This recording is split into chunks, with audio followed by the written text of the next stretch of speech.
बिस्मिल्लाहिर्रहमानिर्रहीम। अस्सलाम वालेकुम। Welcome to blue pen kitchen. कैसे हैं आप सब? उम्मीद है कि सब ठीक ठाक होंगे। अल्लाह ताला आप सबके रिस्क में ढेरों रहमतें और बरकतें नाज़िल फरमाएं और आपके दस्तरखान को हमेशा वसीओ अरीज़ रखें। आमीन सुम आमीन। आज की रेसिपी इतनी हेल्दी और शानदार होने वाली है। रमज़ानुल मुबारक में सबसे ज़्यादा बनने वाले दस्तरखान की ज़ीनत, जिसके बग़ैर इफ्तारी नामुकम्मल है। आज वो स्नैक्स बनाएंगे बहुत ही हेल्दी तरीके से। पुराने सब तरीके छोड़ें और नए तरीके से ये स्नैक्स बनाएं। ये हेल्दी होने के साथ साथ इतने टेस्टी भी बनते हैं कि पेट भर जाएगा मगर नीयत नहीं भरेगी। तो चलिए फिर जल्दी से वीडियो को स्टार्ट कर लेते हैं। बिस्मिल्लाहिर्रहमानिर्रहीम। तो सबसे पहले हम लेंगे एक बाउल के अंदर 1 कप सूजी। तो सूजी के साथ अब हम इसके अंदर डाल देंगे आधा कप दही का। ये फ्रेश दही है, तो दही वाले कप के अंदर ही हम आधा कप इसके अंदर पानी डाल देंगे। तो अब हमने एक बाउल के अंदर 1 कप सूजी ली है, आधा कप हमने दही लिया है और आधा कप ही हमने इसके अंदर पानी लिया है। अब देखें, अगर आपने पानी नहीं यूज़ करना, सिर्फ दही यूज़ करना है, तो आप 1 कप दही भी ले सकते हैं। 1 कप आपने सूजी ली है तो 1 कप ही आप इसके अंदर दही डाल दें।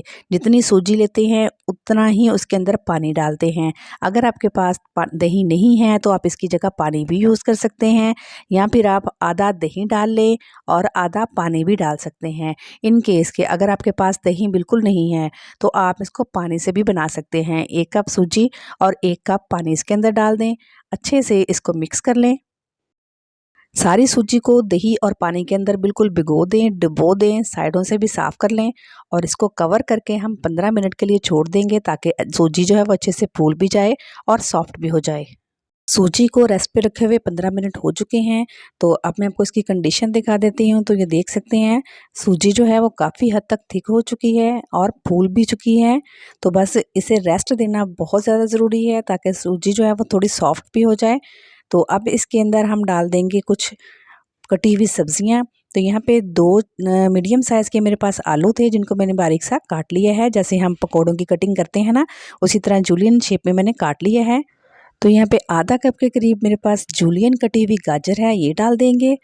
और एक छोटे साइज़ की प्याज को मैंने बारीक स्लाइसेस में कट कर लिया है, ये भी इसके अंदर ऐड कर देंगे।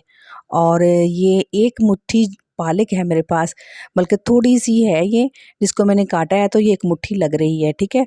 और थोड़ा सा बारीक कटा हुआ सब्ज़ धनिया। सारी चीज़ों को मैंने धो के अच्छे से सुखा लिया था और फिर इसके अंदर ऐड किया है। 3 से 4 सब्ज़ मिर्चें, इनको बारीक काट के डाल देंगे।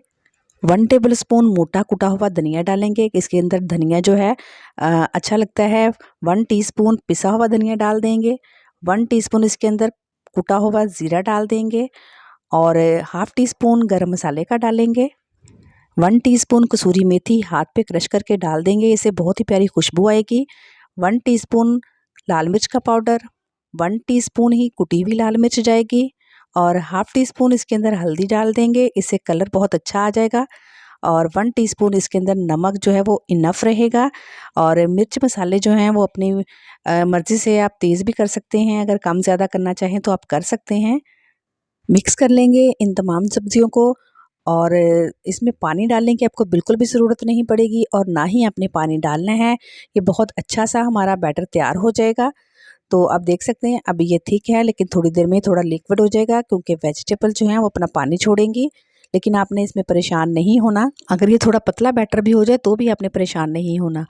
तो यहाँ पे देखें कि मैंने ऑयल को गर्म होने के लिए रख दिया था। ऑयल में डालने से पहले अच्छे से इसको हाथ से मिक्स कर लेंगे।